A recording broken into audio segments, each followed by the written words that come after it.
My wife cheated on me with her gym trainer. She asked for half of everything in the divorce, but she didn't know that my dad secretly owned our house and savings. I never thought I'd be sharing my story here, but here I am. I'm 38 years old and work as an accountant. I've been with the same local firm for almost 12 years now. I've always considered myself a pretty practical and calm person, which is probably why I'm able to keep my cool through all of this. I'm married to Joyce, who's 35. We don't have any kids, and looking back, that seems like a blessing now. Joyce hasn't worked since we got married. She used to work in marketing, but once we tied the knot, she wanted to take a break and focus on us. I didn't mind because I make enough to support us both, and I thought it was just temporary. We've got a house and a decent amount of savings. It's nothing fancy, but we were comfortable. Joyce was home most of the time, but lately, things started to feel different. It's hard to say exactly when I first noticed, but she began to act distant. She'd stay out longer when she went out with her friends or to the gym, and she stopped being affectionate. Whenever I asked her what was going on, she'd get defensive. At first, I thought it was just stress or maybe a rough patch in our marriage. But as the weeks went by, I couldn't shake the feeling that something was wrong. And unfortunately, I was right. One evening, while Joyce was in the shower, her phone buzzed with a message. Out of reflex, I glanced at it. It was from a guy named James. At first, I didn't think much of it, but something about the way the message was written didn't sit right with me. It said, "Can't wait to see you tomorrow, babe." My stomach dropped. I opened the message, and what I found confirmed my worst fears. She had been seeing James, her gym trainer, for months. The texts were clear, there was no mistaking it. They were making plans for the future, plans that didn't include me. I just sat there, staring at her phone, frozen. I couldn't believe it. The woman I married, the person I trusted the most, was cheating on me. But instead of feeling angry or heartbroken, I just felt numb. Maybe it was the shock, or maybe it was my practical side kicking in, but I knew things were about to change. I had to talk to her without losing my temper. When she came out of the bathroom, I calmly handed her the phone and asked her to explain. At first, she tried to deny it, saying it was nothing and just a joke. But when I read some of the texts out loud to her, she realized there was no point in lying. "I want a divorce," she said, without showing any regret. There was no apology, no guilt, just a cold, emotionless statement. She admitted she had been seeing James for a while and wasn't happy in our marriage anymore. She didn't try to soften the blow. She was leaving me for him. What shocked me the most was what she said next. Without any hesitation, she started talking about splitting our stuff. She said she wanted half of everything, the house, the savings, everything we had built together. She even said she deserved it because she had given up her career to support mine. I couldn't believe her nerve. I stayed calm. Maybe it was because I was already emotionally done at that point, or maybe because I knew something she didn't. So I agreed. I told her if she wanted a divorce, I wouldn't fight her on it. She could have half of what she thought I had. She looked surprised, probably expecting me to argue or have an emotional breakdown, but I wasn't going to give her that satisfaction. What Joyce didn't know, and what I didn't feel like telling her, was that most of our assets were in my dad's name. My father is a smart guy, and years ago, when I started making decent money, he suggested I put all the big things, like the house and savings, under his name. He explained it was a way to protect myself in case something went wrong in the future, whether it was debts, lawsuits, or as it turns out, a cheating wife. At the time, I didn't think much of it. It just seemed like smart financial planning. So, when Joyce demanded half of everything, I knew she wasn't going to get what she expected. On paper, I didn't own much, just a modest bank account, my car, and a few other small things. The house? Technically, it belonged to my dad. The bulk of my savings?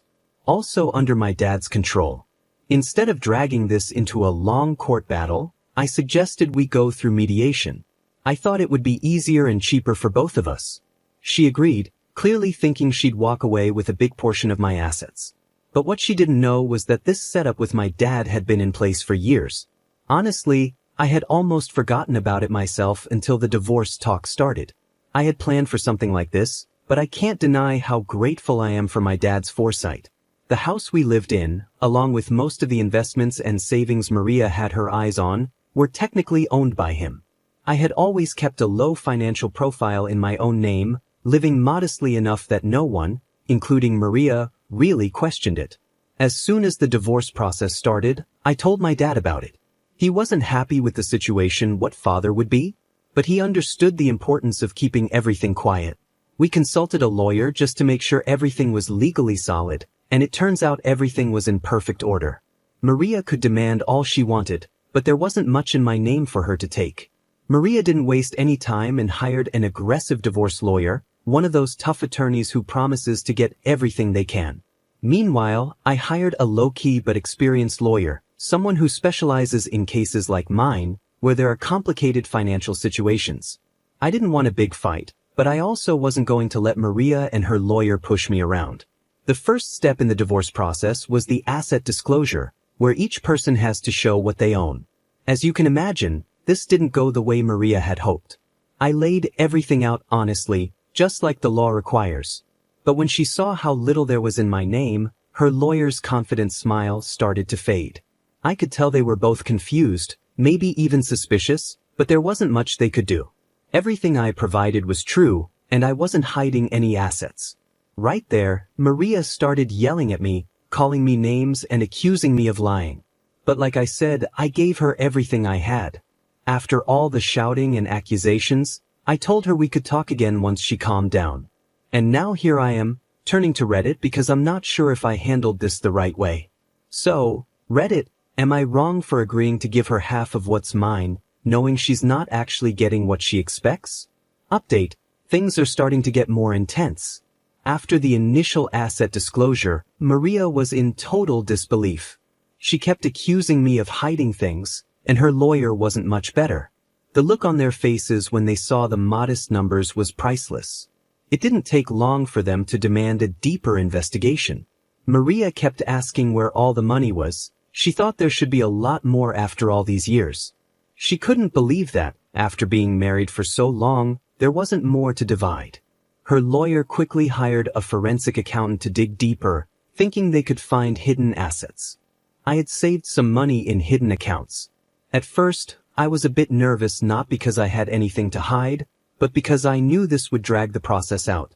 But after talking with my lawyer and going over everything again, I realized there was nothing they could legally find. Everything I had claimed was 110% true, and there was no way to trace the assets in my dad's name. As the investigation went on, I could see Maria getting more and more frustrated. She was used to getting her way, but this time, there was nothing for her to take. It seemed like she couldn't believe that she was walking away with almost nothing. Maria then tried a new angle. She argued that she had contributed a lot to my career and our lifestyle by staying home and managing the house. She claimed that because she took care of things at home, I was able to focus on my job and advance in my career. While I admit it was helpful at times, it wasn't like I was running a huge company. I'm just a mid-level accountant, and my job has been stable for years. There wasn't any big rise in my income that she could point to and say, I helped him get there. Still, she tried to push this idea. She kept saying she had sacrificed her own career in marketing to support mine. But the truth is, she didn't work for long before deciding she wanted to stay home, and that was her choice, not something I ever asked her to do. Her lawyer brought this up again and again, trying to make me look like someone who benefited from her sacrifice, but there wasn't much proof to back that up. At one point, they even tried to involve my parents in the case. Maria wanted to prove that my parents had secretly been giving me money or helping me hide assets. This really made me angry because my parents had nothing to do with this. Dragging them into it was a cheap move, but thankfully, my lawyer shut down that idea pretty quickly. It was clear Maria was getting desperate. As the divorce went on, Maria decided to take matters into her own hands. Since she wasn't getting what she wanted through the courts, she tried to ruin my reputation instead. She started telling everyone in our social circle that I had been hiding money from her and that I was financially abusive during our marriage. I couldn't believe the lies she was spreading. Mutual friends would tell me about how she kept going on, claiming I was leaving her with nothing.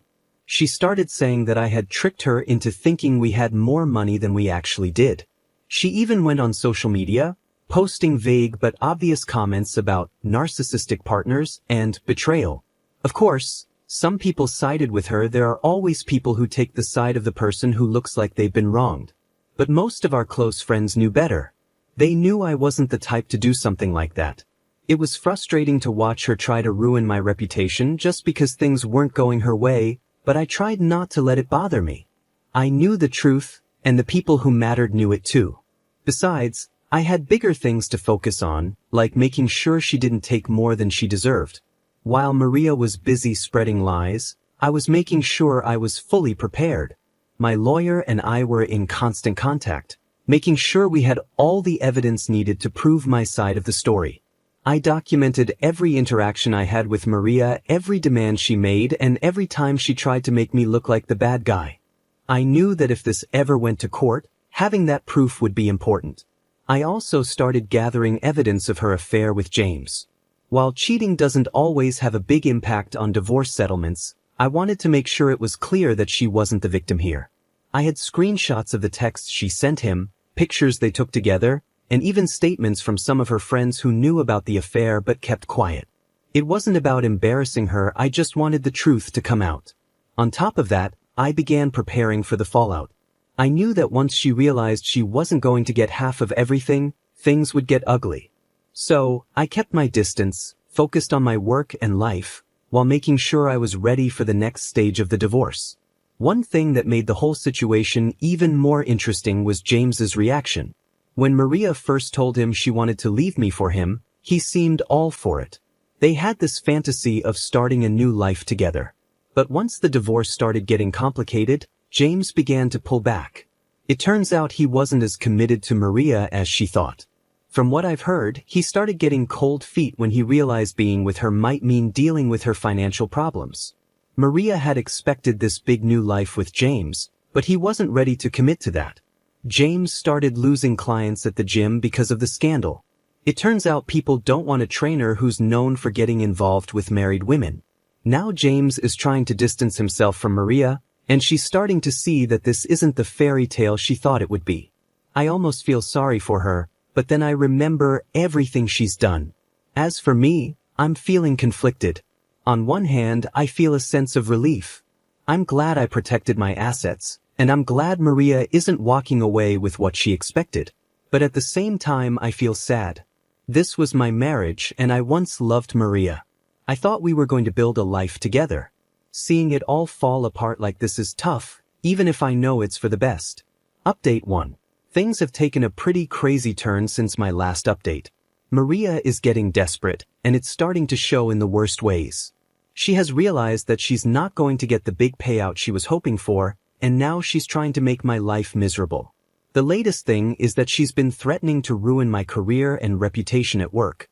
She told me that if I didn't make things easier for her, meaning give her more money, she'd make sure everyone at my firm thought I was a terrible person. At first, I wasn't sure what she meant by that, but it became clear when she started showing up at my office without warning. The first time, she acted calm, pretending she just needed to talk. But when I told her there was nothing left to discuss, she lost it. She started raising her voice, saying things like, "I'll make sure everyone here knows the truth about you." Luckily, I was able to get her out of there before it escalated, but it's clear she's becoming unpredictable. Her behavior at home, well, at her temporary home with her parents, has been erratic too. After realizing she wasn't going to get a big payday, she moved back in with her parents. From what I've heard, things aren't going well for her there. Her parents are supportive, but they're not exactly happy with how everything's turned out. Even they seem to see through her victim act. Some mutual friends have told me she's been lashing out, getting into fights with her family, and acting like she's on the edge of a breakdown. Update 2. The legal side of things has become more complicated too. Maria's lawyer is trying everything to dig up dirt on me. They've filed motions to subpoena my parents' financial records, even though my lawyer has explained multiple times that my parents' assets aren't part of this divorce. It's clearly an attempt to shake me up, but it's not working. Maria's legal team also filed a motion to question my coworkers, hoping to find anything that might suggest I'm hiding something. It's getting intense, but I'm staying calm and focused on making sure they don't get more than they're legally entitled to. They're trying to say that I'm hiding money or getting paid under the table, but they're just grasping at straws. It's exhausting to deal with. Every time we think we've addressed one of their requests, they come back with something else. The whole situation feels like a never-ending game of chess. Every move I make, Maria and her team try to counter. Thankfully, I've been able to stay ahead, thanks to my lawyer and the legal protections my father set up years ago.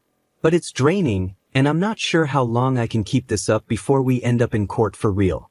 Speaking of legal matters, we've already tried mediation twice, and both times it was a disaster. The first session ended after about 30 minutes because Maria refused to back down from her demand for half of the house and our savings. My lawyer explained that the house was in my father's name and that there wasn't nearly as much money as she thought, but Maria didn't want to hear it. She stormed out, accusing me of lying and saying the mediator was biased against her. The second attempt wasn't much better. This time, Maria showed up with a list of totally unrealistic demands. She wanted full ownership of the house, half of all our savings even though they barely exist, and alimony for at least 6 years. When my lawyer calmly explained again that she wasn't entitled to any of that, Maria lost it. She started yelling about how she had sacrificed everything for me and how I was leaving her with nothing. I tried to stay calm, but inside, I was furious. She was the one who cheated. She was the one who wanted the divorce. And now she's acting like I'm ruining her life. It's unbelievable. After that session, it became clear that this divorce is headed to court whether I like it or not. On top of everything, Maria has been borrowing money from her family and friends to pay her legal fees. She clearly didn't expect the divorce to drag on this long, and now she's running out of funds. I'm not sure how she plans to keep paying her aggressive lawyer, but that's not my problem. The more desperate she gets, the more erratic her behavior becomes. Mutual friends have told me that she's spending most of her time at home, complaining to anyone who will listen about how I've ruined her life. It's gotten so bad that some of her friends have started distancing themselves from her because they're tired of the drama and her constant victim act. It seems like everything Maria thought she was going to get from this divorce is slipping through her fingers. Throughout all of this, I've been doing my best to stay calm and handle things strategically. Every time Maria makes a new accusation or demand, I make sure I'm prepared. I countered every accusation with proof. Anytime they asked for financial documents, I provided them because I had nothing to hide. My lawyer has been great about making sure we follow the law exactly, which is more than I can say for Maria's team. I've also been working hard to protect my parents' privacy. Maria's attempts to drag them into this mess have been frustrating, but thankfully there are legal protections in place to stop her from accessing their financial records. Still, the fact that she's even trying shows how desperate she's become. It's like she thinks if she digs deep enough, she'll find some hidden treasure I've been keeping from her, but there's nothing for her to find. Update 3. The day of the court hearing finally arrived, and the tension was intense. Maria was the first to testify, and she didn't hold back. She made it clear that she believed I had been hiding assets from her all along. She accused me of manipulating our finances, hiding money in secret accounts, and lying to her about how much we really had. She got emotional, painting herself as the victim who had sacrificed her career to support mine, only to be left with nothing. At one point, she was even sobbing, talking about how she had trusted me with everything and was blindsided by the divorce and my supposed financial tricks. But then came the turning point. My lawyer presented evidence of her affair with James. Once the texts, pictures, and details of her relationship with him were revealed, it became clear to everyone, jury, judge, everyone, what was really going on. Maria's story of being the victim started to fall apart right in front of me. At one point, she tried to downplay the affair, saying it was just a mistake and had nothing to do with the divorce, but by then the damage was done. Her credibility was ruined, and it was clear that her financial demands were more about greed than anything else. When it was my turn to testify, I stayed calm and focused on the facts. My lawyer had prepared me well, and I knew that getting emotional or defensive wouldn't help my case. I explained how my assets had been in my father's name for years, how I had provided full financial disclosures, and how I had tried to handle the divorce peacefully through mediation. I also talked about Maria's threats, her unpredictable behavior, and the smear campaign she had been running against me.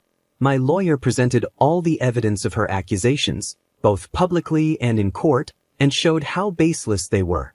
We laid out the truth about our finances. The house belonged to my father, our savings were modest, and there was no hidden stash of money that Maria could claim. The judge seemed to appreciate how straightforward I was, and it felt like things were finally starting to turn in my favor. I didn't try to make Joyce look bad, but I also didn't hide the truth of what happened. The facts were clear, and I presented them without drama or exaggeration.